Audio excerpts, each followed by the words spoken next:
Hey everyone, welcome to another episode of Great Leadership. My guest today is Amy Salcido, the president of Kyndryl in the United States. Amy, thank you for joining me.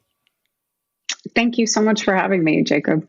So for people who are not familiar with Kyndryl, why don't we start there? Give us a little bit of background information about the company, and then we can talk a little bit about your background and how you got into this role. Yeah, sure. So look, Kyndryl, it may not be a name that everyone knows yet, but hopefully it's one that people will remember after this. So Kyndryl is actually the world's largest provider of IT infrastructure services to corporations across the world. So it was born out of a spinoff. So that is a little bit of a unique nuance that, not everyone gets to experience in their career, but I've been grateful for this opportunity. I was a longtime IBMer, so worked at IBM for a lot of my career. 3 years ago, almost exactly like this week, IBM announced the intent to spin off a part of the corporation, about 25% of the company. And, I elected to go for the ride on that adventure. And we've been independent for just shy of 2 years now. So our anniversary is coming up on November 4th. And so it's been a tremendous opportunity to kind of get to be part of something new. And while the name may not be known again to a lot of people, I think the work that we do and the customers we do it for, which is keeping planes in skies and keeping banks transacting money and keeping hospitals taking care of patients. All important things. It's all things. Yeah, exactly. It's things that people use and see every day, even if they don't know that we're behind it. Yeah. So. And how many employees do you guys have actually? Yeah, so globally we have about 90,000 Wow. employees running the U.S. business. Yeah, so it's not a small company. And even just for the U.S. business, I have about 16,000 people as part of my organization. That's crazy. So. So you're a massive company, and were all these people originally a part of IBM before?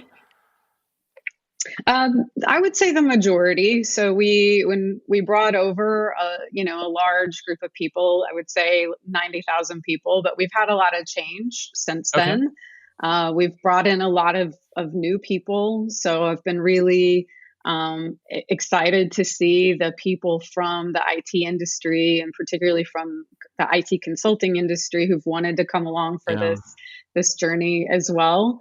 And so we've attracted a lot of new talent over the last 2 years, which for me is an exciting sign because you don't know exactly what's going to happen when you Yeah. start an adventure like this. Yeah. So obviously you spent a lot of your career at IBM. And I think back in the day, a lot of people used to turn to IBM and they said that they were sort of the hallmark of leadership training and development. And IBM was, thought of as this big pillar in the business world. And some people still consider IBM to be that pillar in the business world. But having spent so much of your time there, what did you learn from working at that organization in terms of leadership lessons, career advice, anything that you picked up during your time there? Yeah, sure. I mean, as you said, I did spend a number of years there, and look, I feel really fortunate that I had the ability to take part in a lot of our leadership development programs, and I had a lot of really great mentors, and those were probably the things that were the best teachers for me was those mentoring relationships, that and actual roles. Like, I can think of one role in particular that was, I was leading an account, a customer account, and that was a great teacher for the highs and the lows. There's nothing more humbling than being in front of a client every day. So that's its own kind of teacher. But just from a leadership and career development standpoint, I would say it was really the mentors that I had the opportunity to work with, and that for me was a big lesson Yeah. because I think back to my first sort of very senior executive mentor that I had, and who today is no longer with IBM. He's a CEO at a different company, but that just sort of tells you the kind of person this was and Are the you able to share trajectory who he it was is, on. or is that like top secret?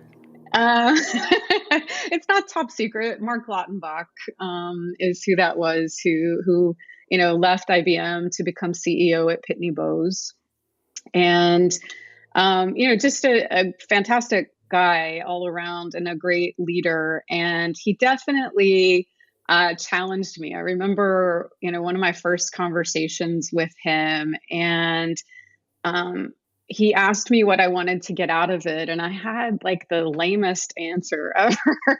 So, I just gave the basic, like, oh, career advice, um, and many years on, I would not say that now, but Yeah, and he kind of politely said, "Okay, that's a given. Like, now let's talk about what you really wanted to get out of this. Like, what are you looking for? Where do you feel like you need help? Where do you feel like maybe you have things you need to work on and things you need to navigate maybe in the organization?" yeah, And so he really just challenged me to think of the role of the mentee. We often think of the role of the mentor, yeah, and not as much of the role of the mentee. And I do a lot today at Kyndryl around diversity and inclusion, and we have a number of cohorts that are really to develop. I have a women's cohort, I have a person of color cohort, I have a number of them, and it's really to make sure we're accelerating people. And a part of it is the mentors. We assign them all mentors, and I'm always really clear that that part of it is their responsibility, right? I mean, yes, the mentor has to be available and they have to participate in a thoughtful way, but don't expect the mentor to drive everything for you, right? Like, you've got to show up, you've got to make the calls, you've got to do your homework in between. You got to be curious and ask good questions, and you've got to think about what you want to get out of it. And I think that is a lasting lesson that I will always take with me, that I first learned when I was at IBM, but now I try to impart on the people within my organization, because I just think that that's a part of mentoring that probably doesn't get talked about often enough, is really the role of the mentee. And it's not just you sort of reach out to a lot of people and you schedule time with them, and you have to be thoughtful about it. What are the things you're trying to accomplish, and would like some help with, and think a mentor could be valuable for. I'd love to talk a little bit more about that, because one of the things that I always tell people is that, especially if you're a new employee and you're trying to take a job for a company, is to pay more attention focusing on the leader that you're going to be working with, as opposed to the brand of the company or the culture or the money. Like, who you're Mm, actually going to be working with, I think makes the most difference. And so in your mm. case, when you were working with him, what role did you have, as far as, kind of the role in the company, and what role did he have? Was he like an EVP at the time and you were reporting to him? No, I wasn't. He wasn't in my reporting structure. And I'll say, as a side note, I think that is another important piece of having a mentor. Often, especially in a large corporation, is to have somebody who is outside of your reporting chain, so that Ah, they can give you more unbiased yeah, yeah. advice and counsel. I mean, I always look at it and I tell people, "Hey, like, people in my reporting chain, you have me. I'm part of your reporting chain. That's a given. Now I need to find you someone Hmm. outside of that to really help you, and be a place that you feel safe and you can have a sounding board, and it doesn't feel like you're talking to your boss's boss's Yeah, boss, yeah, or yeah. what have you, right?" so So so I what was think that? that's a first important part. Yeah, so what was that structure? What team or department were you in? What seniority did Mhm. you have? And then where was he, and what was his seniority level at the time? Yeah. So I wasn't very senior. I was not yet an executive in the company. And so I was sort of at that cusp where I was like reaching for it, right? I knew it was my next role, was to become an exec. And was one reason it was so important for me to have a mentor sort of guiding me through that period of time. And so I was in a role where I was similar to what I just alluded to. I was leading an account, so I was leading a client relationship. I was sort of living and breathing there with my client all day, every day, and I had a team of people, but it was all in service of this one specific client, and not a broader sort of leadership responsibility at that time across the company. And if I remember correctly, because he had a couple of different roles, he was leading like a large organization, right? Like one of our sort of one of our pillars, one of the lines of business, if you will.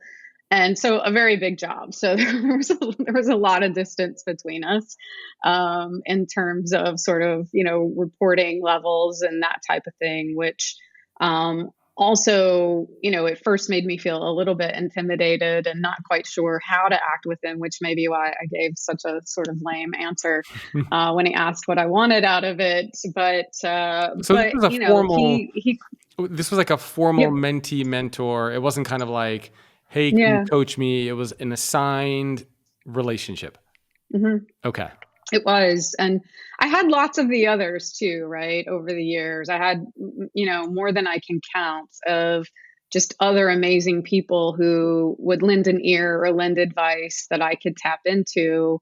And those are necessary as well. Yeah. And, the other thing I'll add about mentorship that I think is so important is it's not enough just to be a mentor. You really have to be a sponsor, Mm. especially for people who are at that sort of cusp, like I was just describing, where I was really trying to get to that next level, really trying to become an executive. And, that's always, to me, that's the hardest one. That first sort of executive job is, in my opinion, the hardest one to get. And it's often where we don't have enough pipeline of diverse candidates, right, leading into that sort of next executive role. And so for me, that was just, it was great to have both the formal and the informal. But what was more important maybe was the mix of the formal and informal, sort of behind closed doors, advocating for me and saying, she's ready, she can do this.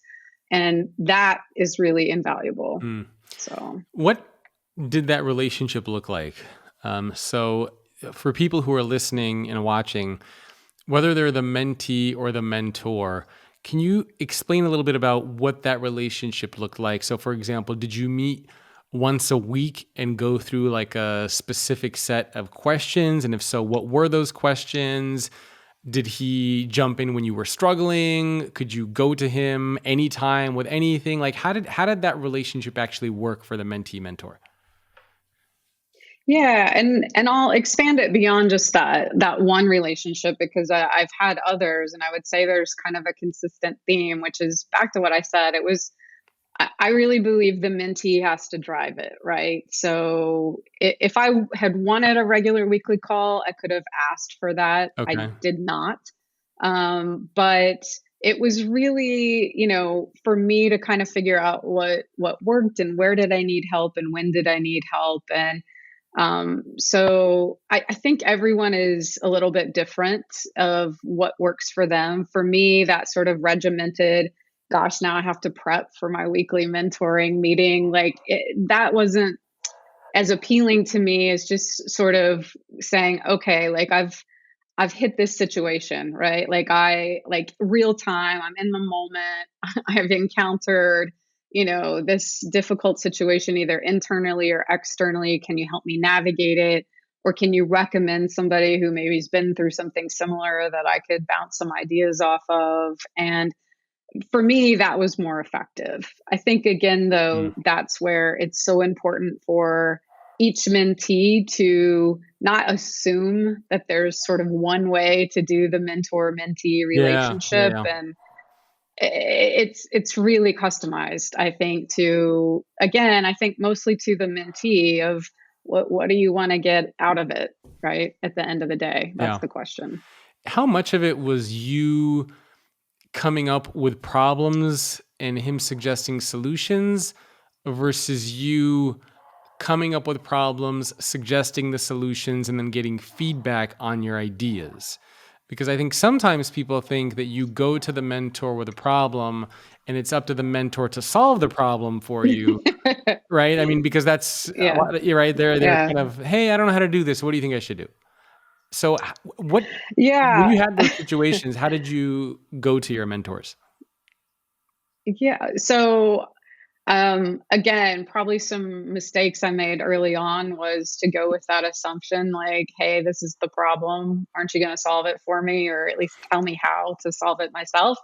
And again, that's not how it works. And I would say, now that the shoe's on the other foot and I've been a mentor to a lot of people, um, I've sort of refined over the years what I ask of the mentees who I Hmm. have or who come to me, which is, bring me your ideas, Yeah. right? Like, don't come and sort of lay it at my feet.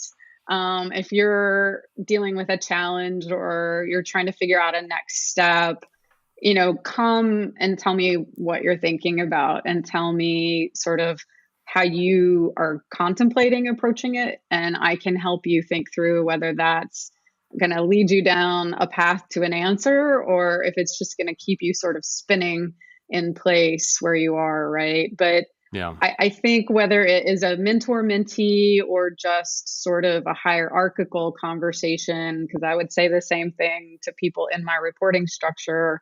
I want to help, but you can't just sort of come and lay it on my table and expect that I'm gonna sort of you know Yep. take it on and and solve it. Yeah. It's really about just giving the right guidance and trying to help you solve it in the best way possible for you, which Okay. might look different than how it would look for me, right? So Yep. we're all different. So I took a couple notes here that I thought would be really interesting. If you were to think of maybe the top three questions that as a mentee you should be asking your mentor, or five questions, whatever you recommend, what do you think those top 3 to 5 questions would be?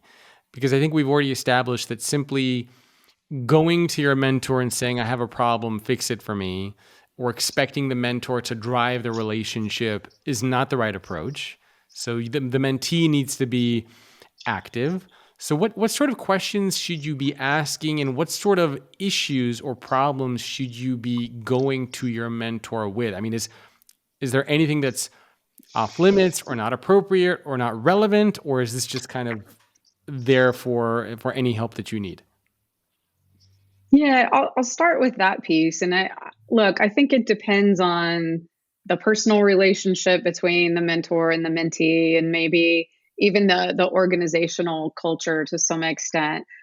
There are boundaries, right? Yeah. Like the mentor is not your therapist. While therapy can be extremely beneficial, I can attest to that. It is not the role of the mentor to sort of guide you through like personal situations outside of work or even just interpersonal dynamics inside of work.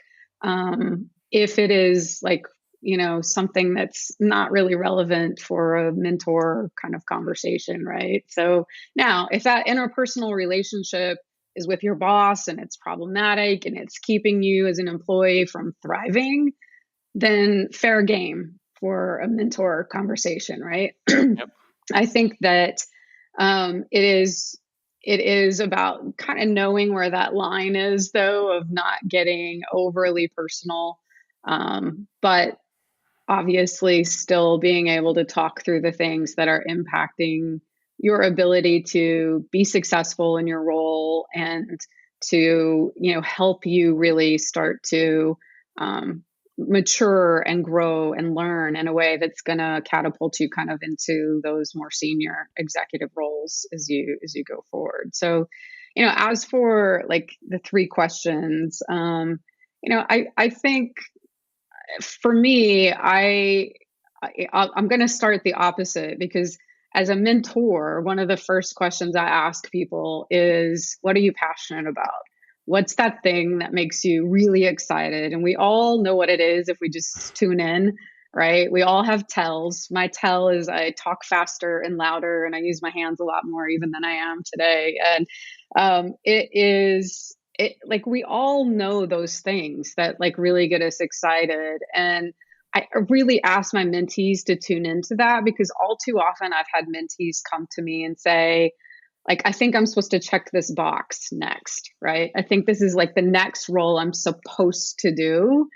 And that as a mentor is just like a horrible thing to hear, because I truly don't believe that there's one path that everyone takes that same path, Yeah. right? I think if you're not doing something you're passionate about, you're also not as likely to be successful at that. And so I think, are we going to love every single part of every job we ever have? No, and I'm not naive enough to think that's true, but I do think if you stay grounded in what you get excited about and how you want to be spending your time all day, every day, and the goals that you have as part of that, I think that always serves you well, right? And I know it has served me well in my career. And so, I think with that, you also get a level of authenticity. Like if you're staying true to yourself and staying true to the things you're passionate about, I think it just makes you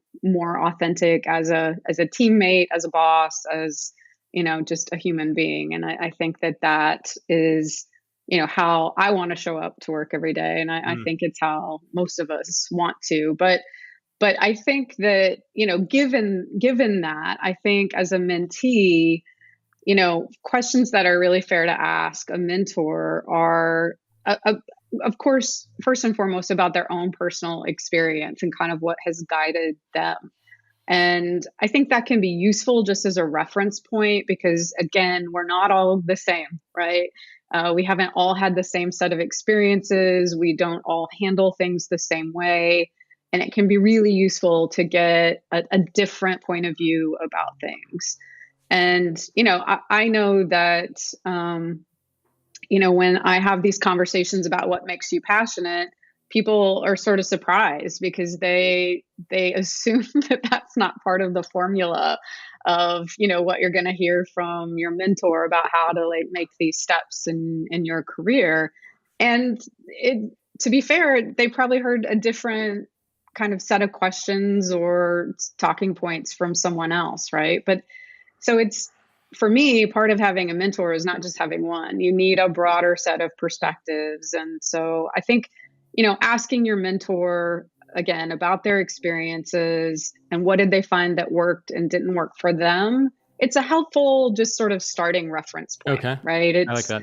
It doesn't mean you have to adopt it. It doesn't mean that it's necessarily going to apply to you, but I think it can be useful to start to kind of hear just those different points of view, right? And I think, from there, you can kind of get into a little bit more. Another question I have often asked is just, I'm about to do this thing that I've seen you do, right? So, for example, if I come into a new role and I'm going to build a team, and I want that team to act like a team, I might ask one of my mentors, okay, I've watched you do this. Where did you start? How did you start to think about the different sort of pieces of this puzzle? Because I'm the kind of person that like I need to see the whole puzzle, right? Before I start just making individual moves, because if you make individual moves, you can get a lot of fantastic individual contributors, but you might not get a team. You might not get Yeah, that yeah, yeah.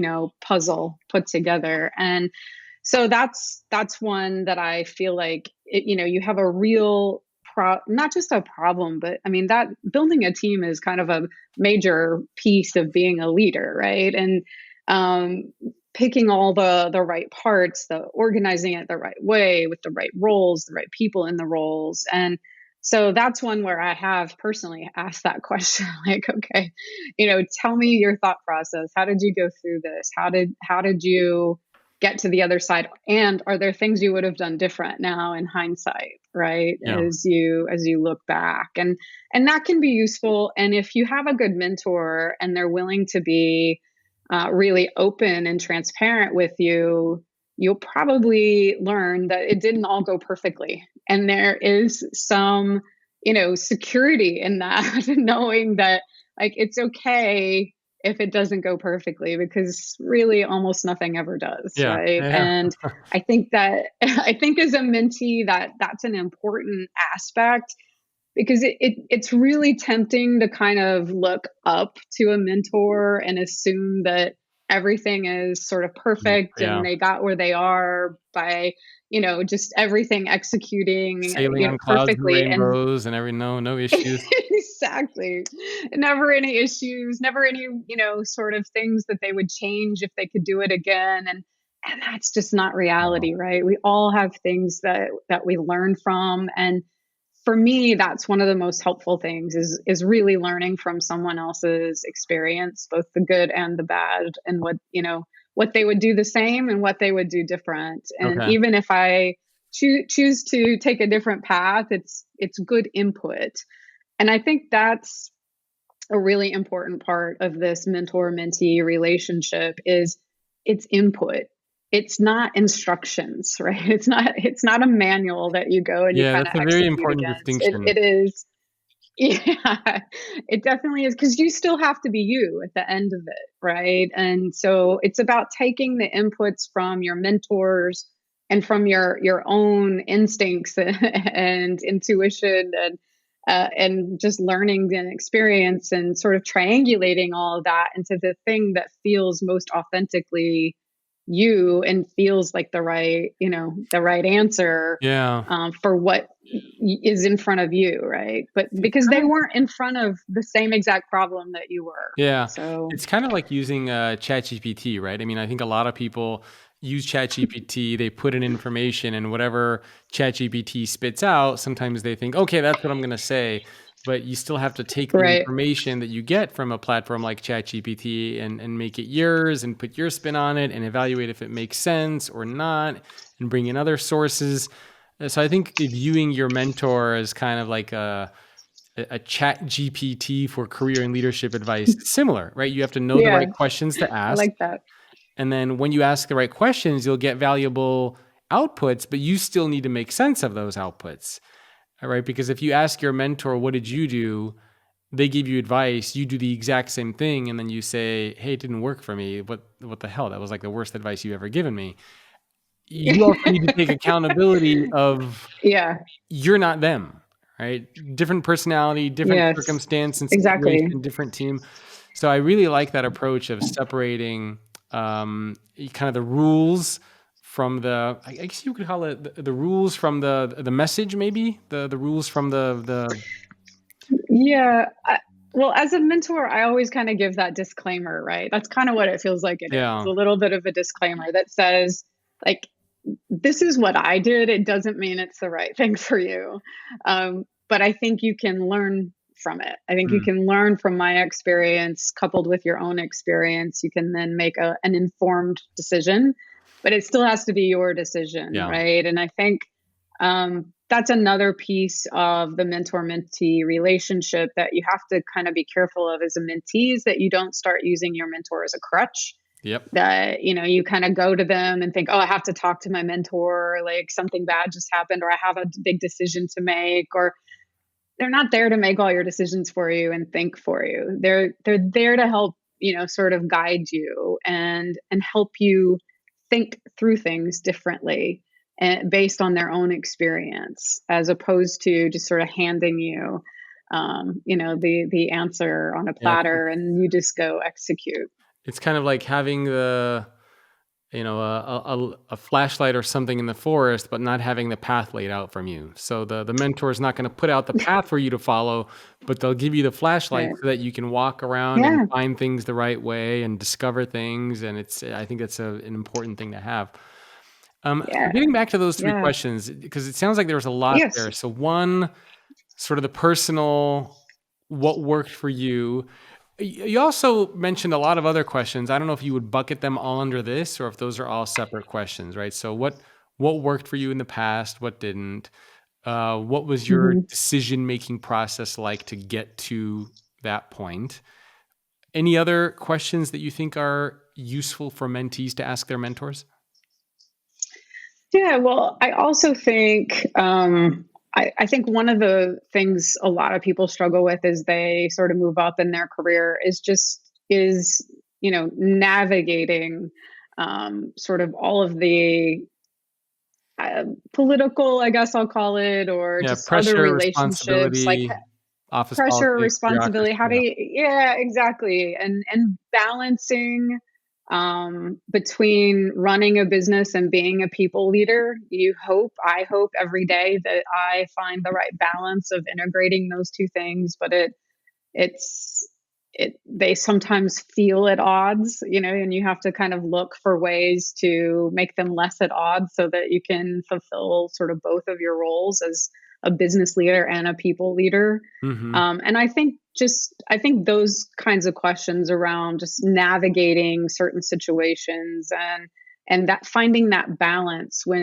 because as leaders we're all asked to be and do multiple things, right? You're never just sort of like single tracked. Yeah. And so I think as a mentee, those are certainly, similar questions that I've had, which is either based on a situation I was in as the mentee or something I observed from the mentor. But, just trying to understand, like, how do I navigate these different personalities? And, how do I come out of this having hopefully, you know, progressed my cause and not offended anyone or made any enemies along the way? That interpersonal dynamic is one that, I know I get a lot of questions about Yeah. from mentees as Yeah, well. no, those are great. I think some of the feedback and sort of the tactical and strategical aspects of being a good mentee is important. To your point earlier, a lot of people just assume it's the mentor carries it, but it's actually the mentee that Right. carries it. So let's shift that Yeah. now to the mentor, because a lot of people are also mentors. One of the questions that you mentioned is that you ask people what they're passionate about. So Yeah. a couple of things come to mind. So first, curious about the other questions.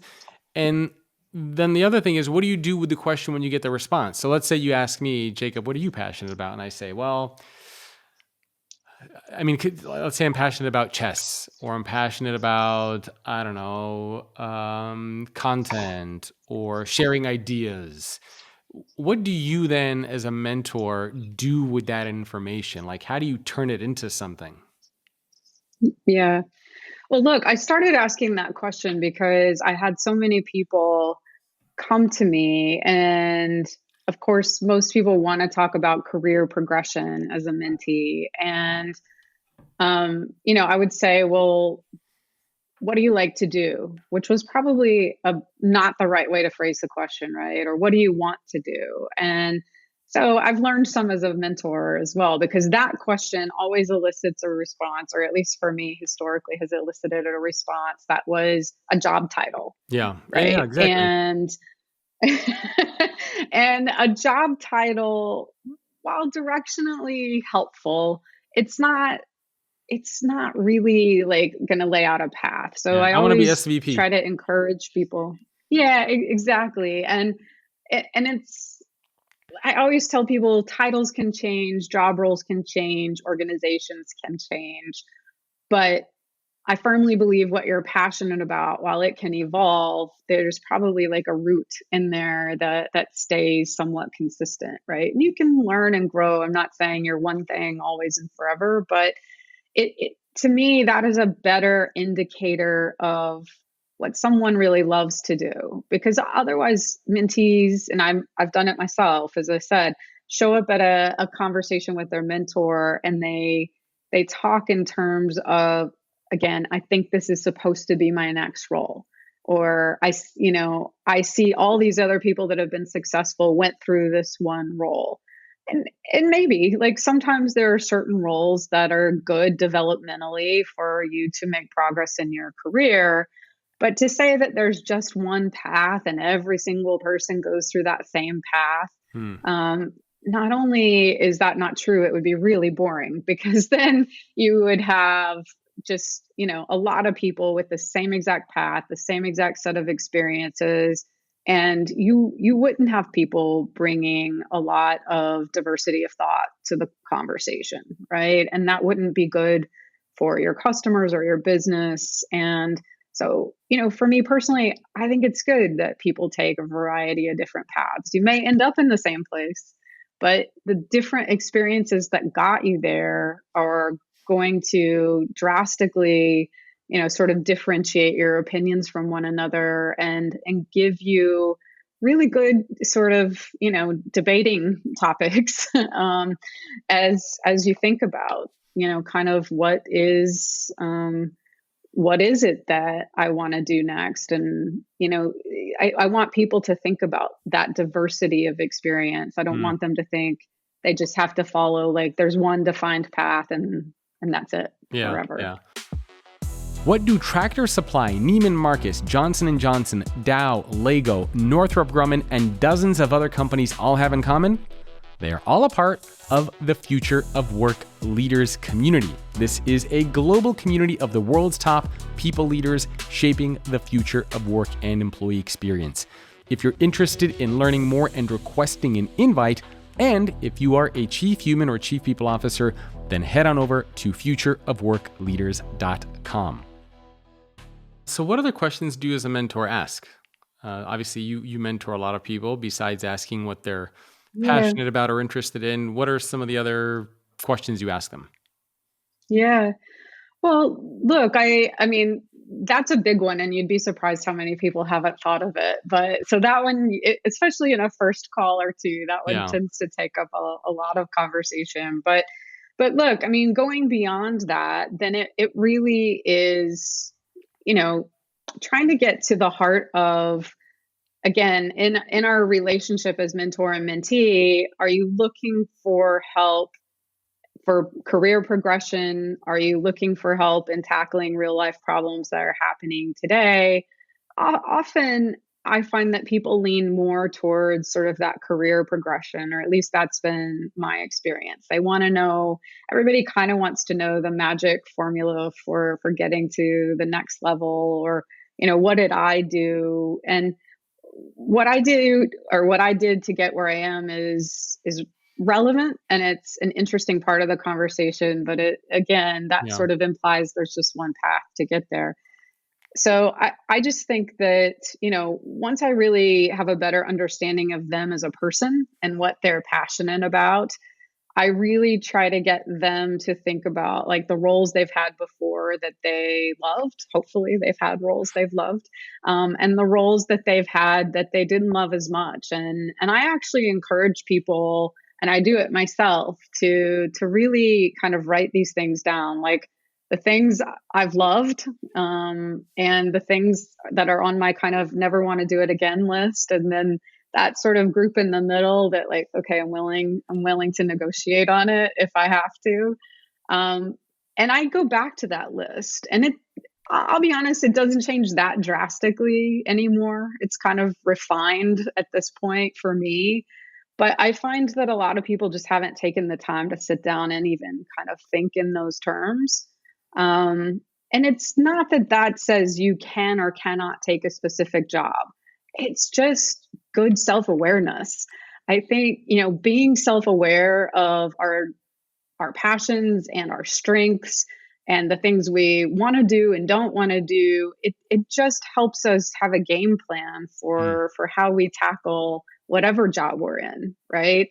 And it, again, it doesn't shut you out from anything, and it doesn't necessarily mean you're the perfect fit for something either. It's just, I am a much more self-aware person now than I was probably, at the beginning of my career, because I've I've sat down and I've spent the time really thinking about this, and I didn't do that in the beginning, right? I just sort of put one foot in front of the other for a while, until, I got to a point where I wanted to be more concerted about my steps and my career and the things that I wanted to do. And now that kind of grounds me, right? And I just did this exercise recently with my leadership team that's just directly reporting to me. And, we sat down with help from a facilitator and kind of all talked about, what are those things for each of us? Like, what are those things that are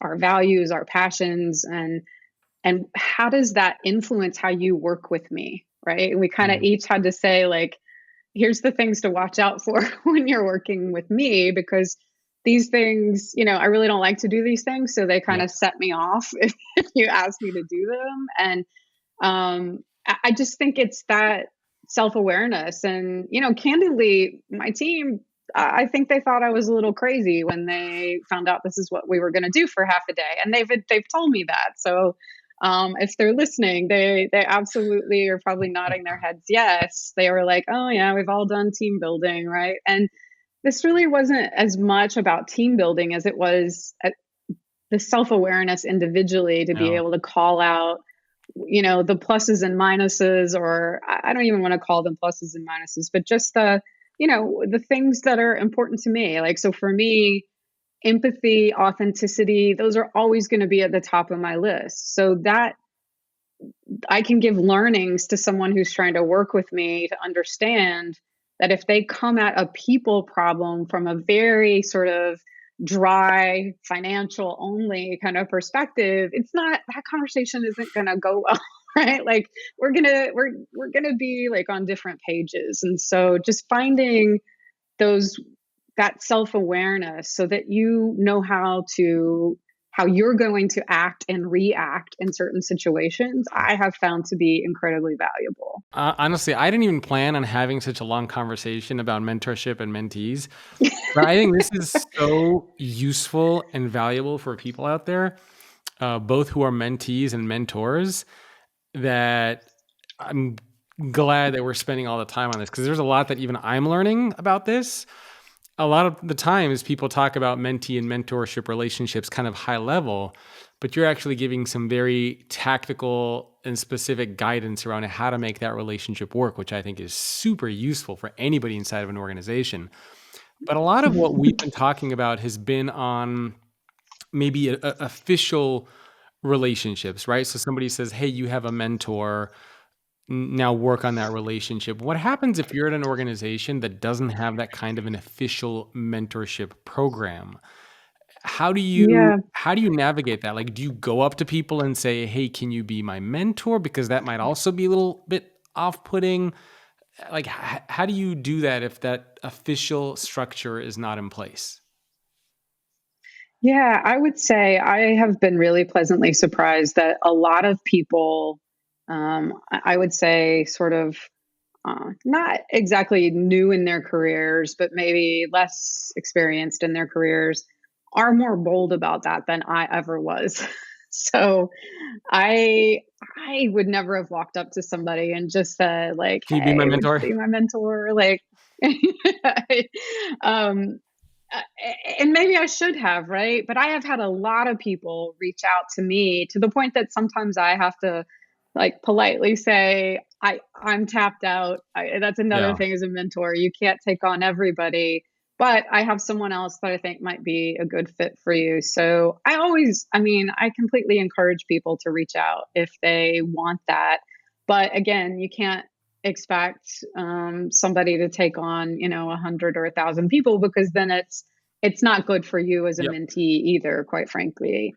But I do see people being more bold about that. I also see people in my organization, sometimes execs, sometimes not execs, that are building their own kind of set of mentees, right? And Mhm. bringing those mentees together. So I also think that, that's very empowering when someone says, I'm going to mentor that person, right? Yeah, Just yeah. sort of in a very unofficial way, and reaches out to them and builds a community. And I hope she doesn't mind me saying it, but my previous chief of staff, she was great about this, and she's gone on to be an executive, and she has this group. She calls them her mints, and they, they speak with her one on one. They speak together as a group. They do things together. Like, it's created a sense Yeah. of community and learning, not only from her, but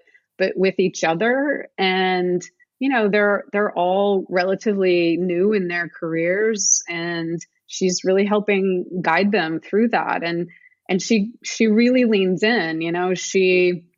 She was at a client recently, and the CIO was still there, like kind of late at night, and she introduced her to one of her mints, and the she was a little, I think, nervous, but that's like Yeah. taking that extra step and just being, again, back to my earlier point, being more of an advocate, not just sort of a passive mentor. But So you got to look, ask. I think, You got to ask, it sounds yeah, like. go ahead. And so let's say you do ask and I don't want to say get turned down, but the mentor does say no, or you can't, because I think that happens to a lot of people, right? Either they're scared to ask and be proactive, or maybe they ask and they can't do it. And then they think, well, now I'm alone. But it sounds like your advice is there are people inside of your organization who will be willing to mentor you. You just have to find them. And the way that you find them is Yeah. that you ask around. And probably the Hmm. way that you can find a good mentor is, I mean, I'm just going off of what I've heard, but you kind of look for qualities that you want to emulate. You look somebody who's in a position that you would maybe one day like to get into. You look at somebody who Hmm. maybe makes decisions that align with with values that you have. You also need to be pretty picky about who you ask to be your mentor, right? You don't want just because somebody's a VP and you're not, doesn't necessarily mean that they're going to make a good mentor to you. You also need to know who you're approaching and who you're asking there. So any advice or Yeah. guidance on that? And then I have maybe one or two more questions that Mm. just kind of popped into my mind as you were talking. Yeah, sure. One of the things I have seen from my team lately that I think is great is, so part of being a relatively new company is we've spent a lot of time on culture. And part of that culture work has been around creating inclusion networks, right? We Yeah. call them our Kyndryl inclusion networks, KINs. And I have seen there's such a sense of community in these groups, in the inclusion networks. And I've seen a lot of mentor-mentee relationships get their start there, because it is a Organically. place where very organically, because Yeah. there's events, there's opportunities to get together either in person Employee or resource groups virtual. and stuff like They're Yeah, they're exactly. They're led by senior people on my team. But the participants, it kind of flattens the organization. There's participants at all levels of the organization, and it creates more, I think, a sense of safety and comfort where people do feel confident that they can ask and they won't be sort of chastised, or if they that. get a no, it won't be like an ugly no. It will be, a no, but let me help you find someone else, or have you talked to this person?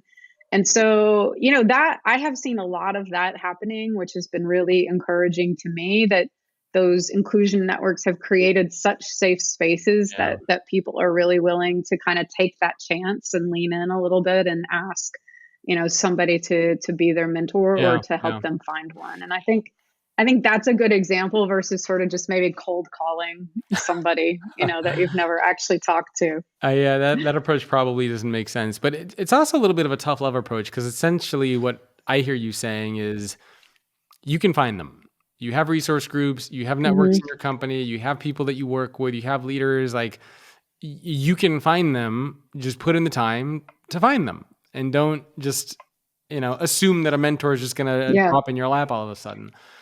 How important is having, so let's say you have that relationship, right? How important is structure on it? And I know this is very tactical, but for example, do you agree to meet once a week?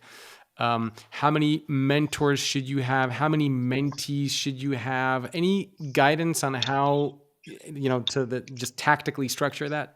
Yeah. Well, I think how many mentees you should have is sort of governed by your time. How much time can you spend at it? And look, my team would tell you I would spend all my time doing that if I could, but I have a multi-billion-dollar business to run. So sadly, as much as I get so energized from those conversations and Yeah. would love that to be my whole calendar every day, I know I can't, right? So Would you I say do it's like have a to be couple hours a week selective. for you, maybe like 2 hours a week or something? Yeah, sometimes more. And if I'm traveling, maybe a little bit less. But if I'm traveling, I'm usually going somewhere where I am having some of those kind of one-on-one conversations with employees and other parts of the Yeah. organization and world as well. So sometimes it's just a one-time thing, right? It's a one-time conversation to maybe kind of get them down a path and then maybe get them, to find a more regular mentor that they can work with. But if it's somebody that I work with on a regular basis, again, I leave it to them. How Yeah. often do we talk? And what do you want to talk about? And I let them set the agenda, right? Okay. I might say a few words at the beginning to kind of just check in, see how things have been, but I really say, okay, the floor is yours, right? Like, this is your time, you asked for it. If it's going to be productive, it's going to be because you make it So productive. mentee drives kind of like, is it okay if we maybe Yeah, get together once a week? Maybe I can send you a couple yeah, emails. So you probably, as a mentee, if you're looking for a mentor, should have a sense of what exactly you're looking for, right? Because if you just go and hey, Amy, can you be my mentor? And you say yes, yeah, and then it's kind of like, okay, now what? I need to come to you and say, is it okay if maybe we just chat for 15, 20 minutes a week? Can I send you maybe some ideas by email every now and then? So having an idea of what you as a mentee want that relationship to look like is probably yeah, crucial. And then I guess as a mentor, you it can is. provide guidance on that. You can push back and say, well, I can't meet with you every week, but I can respond to emails and maybe some texts, and maybe once every other week we can spend an hour. Yeah. So you got to kind of work on that relationship together.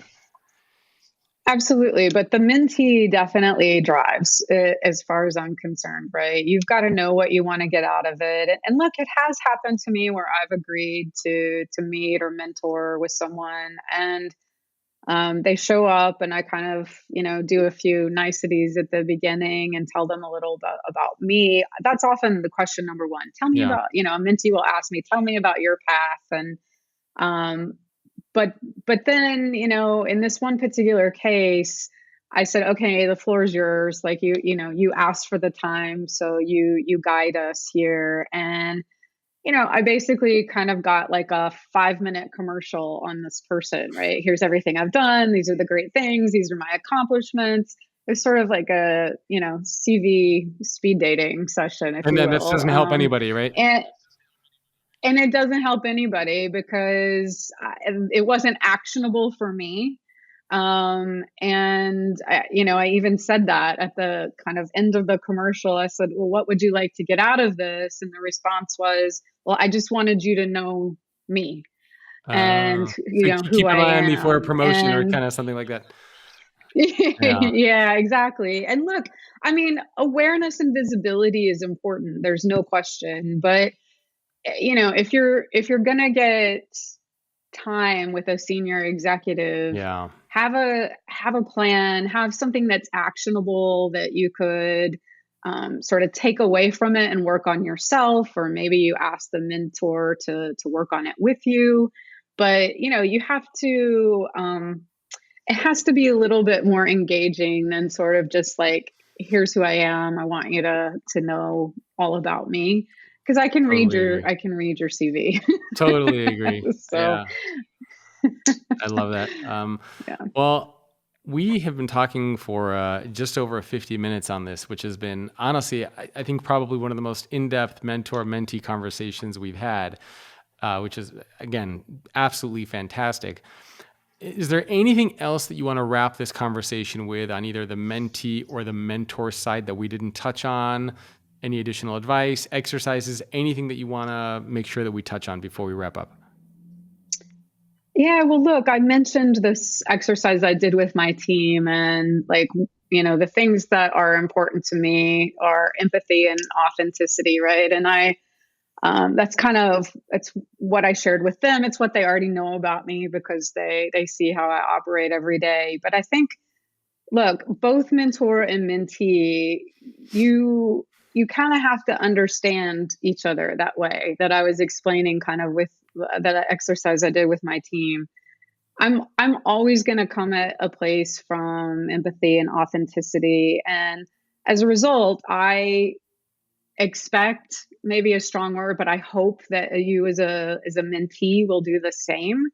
And for me, authenticity is linked to something you talk a lot about, which is vulnerability and like, and just overall transparency and building trust, right? You mentioned Yep. building trust was earlier, but it's like those things to me are so just linked, right? Like, and I know, and I share this with every mentee I have. For me, the moment in my career that something kind of clicked, and it was probably a mix of personal and professional things that made the click happen. And I realized, like, I'm just going to show up as authentically me. Like, that was the moment that my career really started Mm, to accelerate. And, I share that with mentees because I think it's important. Like, I want people, not only do I want people to feel that they can show up as their whole selves every yeah. day, because that's incredibly important, but I want them to feel they can show up, and just be authentic. Not, you don't have to be someone else. It's kind of like that same idea that there's this specific job that I'm supposed to go do next and check that box. I think sometimes I find in my mentor mentee relationships, people think they're supposed to act a certain way or say a certain thing, particularly in the confines of that relationship. And I would say, you know, uh, that doesn't always like get you to where you want to go, Yeah. right? Because if you're sort of just putting on a veneer and think, well, I'll say the right things, I'll say what I think I'm supposed to say to, my upline, or to my mentor, like, you're never probably going to get as much out of it as you could if you just sort of like tear down some of those walls Yeah. and be authentic and really talk about what you want to do. Like, you don't have to say you want to go do that thing that you think you're supposed to want to go do to help you progress in your career. There are ways to have amazing careers and to progress to really senior levels without doing what you've watched someone else do. And I think, for me, that is kind of at the crux of any good mentor mentee relationship is, is there that kind of shared authenticity and not just sort of, having a mentee who holds back, or a mentor, quite frankly, who holds back. A mentor that acts like they never had any bumps in the road, along the way in their career is really no different than a mentee who acts a certain way because they think they're supposed to, right? So Yeah. you kind of got to peel that back if you really want that relationship to be fruitful and to yield, what it's supposed to, which is hopefully progressing somebody in their career and getting them to a place where they're, successfully doing something that they love doing and they have a passion about it. And So I think it's a kind of a both people benefit, right? I mean, the mentee ideally progresses yeah, forward and the yeah. mentor knows that they're helping you. But obviously, if you're not Hmm. doing anything and you're not progressing as the mentee, then the mentor is kind of like, well, am I not a good mentor? Like, what's going on here? So the mentor also has an invested interest in Yeah. you succeeding and doing well too. Absolutely. Yeah, because honestly, it also, as a mentor, you think, would somebody else do better by this Yeah, person? yeah, Like, yeah. should I find someone else to mentor them? Would they be a better fit? Or is it just, sometimes maybe it's just not the right chemistry, and Chemistry, yeah. it's not a good match.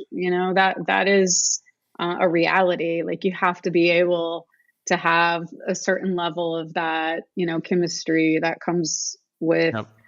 wanting to have these deep conversations about like what kind of where you're going in your career. And if that connection just isn't there, sometimes it is better to move on, quite frankly. Totally So agree.